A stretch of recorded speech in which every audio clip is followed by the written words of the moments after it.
Seems like a world away to many. What happens there impacts a variety of things here at home. First Alert 6's Andrew Pfeiffer joins us live in the studio. So, Andrew, how could a war overseas possibly affect Omaha? Well, Brian and Aaron, experts say the threat isn't just overseas.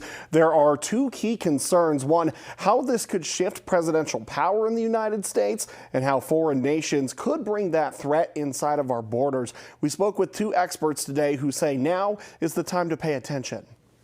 They really are a state sponsor of terrorism across the globe. The American people need to be on board with foreign campaigns like this.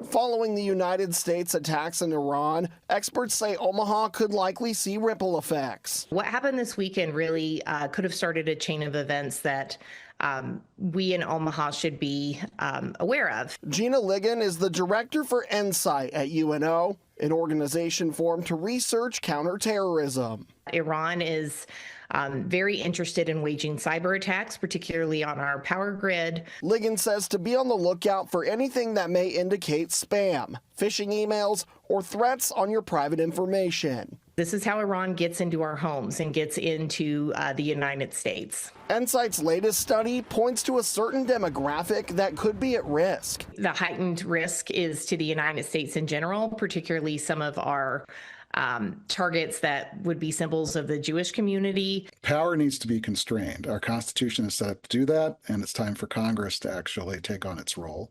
Michael Kelly is a professor of law at Creighton University. He says his largest concern is the Trump administration's consolidation of power. On the international side, we're in clear violation of Article 2.4 of the UN Charter, which, of course, we drafted in 1946, again, to constrain states from basically doing what we're doing. Kelly is saying the president's decision should be overseen by Congress. As casualties mount, the pressure is going to increase for the president to go to Congress, talk this through, and get the authorization that he needs.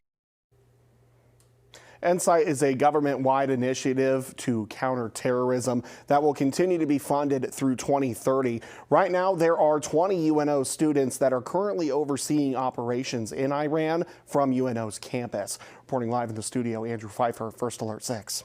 Andrew, thank you.